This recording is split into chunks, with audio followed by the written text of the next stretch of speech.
За өнөөдөр түрүүчийн хичээлээс салаалсан үг сурнаа. Анши. За яг цаг хугацаанд байгаа гэсэн үг. Яг цагтаа. За түрүүчийн хичээлээр хэдүүлээ ан гэдгийг үгөө үзсэн тийм ээ. Тэгэхээр хичээлээсээ сонссон байх. Нөгөө лифтний яг олон товчлуурууд дундаас яг 3 дээр нь дарах хэрэгтэй бол яг 3 дээр нь л дараад байгаа тэрийг л ан гэдэг. Тэг олон ан зовтохоор орчуулагдаад байгаа. Санаа нь бол олон юмдаас яг тэнд байх хэрэгтэй бол яг тэрэн дээр хин байхыг л очихыг л дарахыг л ан гэнэ. Тэгэхээр ши гэдэг чинь өөрөө цаг учраас яг цагтаа гэсэн үг байна. Цагтаа амжаад те цаг хугацаанд аах байна. За жишээ өгвөл 虽然他很忙 хэдийгээр дараа таслалтай боловч гэдэг бүтэц явж байна.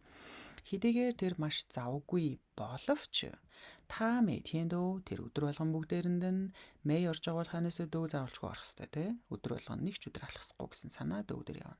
Анши яг цагтаа чү явдгаа хаашаа явах вэ? Зиншэнфан гэн. За биеийг бялдаржуулдаг байшин буюу фитнес заалах нь тийм. Тэр фитнес руу яваад дуанлен дасгал хийдэг. За өгүүлбэр бүтцээ харъя. Тэр эзэн биеийн ханаас цаг хугацаа орно. Мэйтэндөө анши үйл үг орно. Чү явна. Хаашаа явах юм? Яг логиктэс дарааллын даваа тийм. Явна хаашаа явах вэ? Зиншэнфан фитнес руу явлаа. Оцсныхаа дараа юу их вэ? Дуанлен. 因为他知道 ягаад гэвэл тэр мэднэ.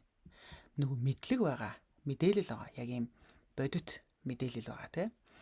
Зэнкан эрүүл мэнд гэдэг нь бол эрүүл саруул байх нь бол би харьцуулж гин шамадөө юу ч байсан бүгдээрэнгээс нь би бүгдээрэнгээс нь жун яв чухал юм а гэдгийг та知道мэдж байгаа. За дараагийн өгүүлбэр. 如果你不能按时 хэрвээ чи яг цагтаа чадахгүй бол яг цагтаа юу чадахгүй бол 完成报告 тайлангаа 完成бүрэн гүйцэд дуусгах гэсэн үг. Тэгэхээр тайлангаа бүрэн гүйцэд яг цагтаа дуусгаж чадахгүй хэрвээ болвол 请提前告诉我 请提нү ийдэг хэлж гин提前хугацаанаас өмнө 告诉我 надад хэлж өгөөрэй. За 告诉说хоёрын ялгааг дараа багш нь тайлбарлана. Тэр хичээлээс үзээрэй. Надад хэлэх хэрэгтэй шүү. 这样 ингэж 我们可以 бид нар болно чаднаа. 一起想 хамтдаа бодож. Юу бодох юм? 办法 арга бодож.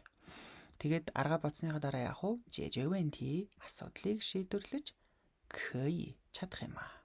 Тэгэхээр монгол хэлний өгүүлбэрийн бүтц нь хамгийн сүүлд орж байгаа тэр гол үйл үгээ хятад хэлэнд эзэн биеийн ханаас шууд хэлэх нь. Би болох бид нар болно чаднаа. Тэ юу болон чадна гэхээр хамтдаа бодно. Юу бодох вэ? Банфа бодно.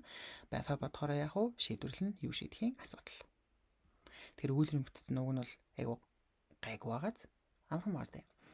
老师要求学生们按时交作业 За багш болвол яо чио шаардж байгаа. 学生们 сурагчдаас 按时 яг цагтаа 交作业 гэрийн даалгавраа хураалга гэж болвол яо чио шаардж байгаа. 否则 испугс. За таслын хойноос испугс гэдэг үг орох ёстой.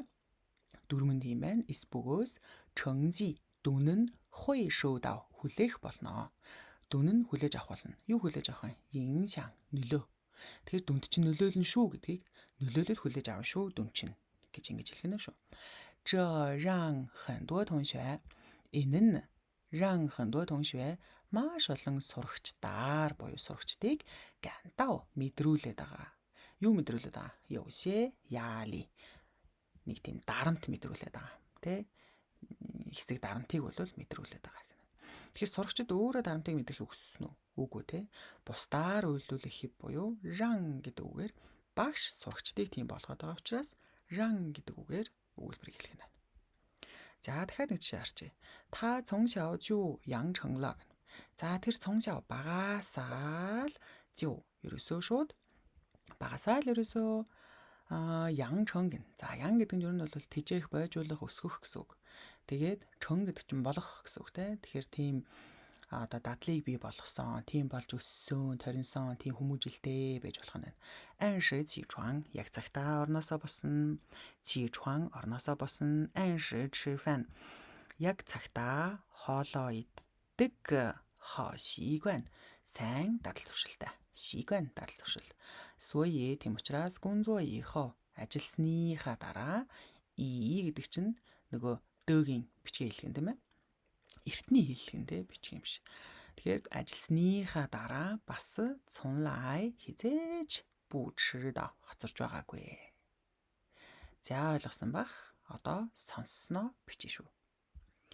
小明是一个非常自荐的大学生，他每天都按时起床，从不睡懒觉。上课的时候，他按时交作业，所以老师很喜欢他。오늘의 үгсийг按时цагтаа яг цаг хугацаанд гэсэн үг байлаа.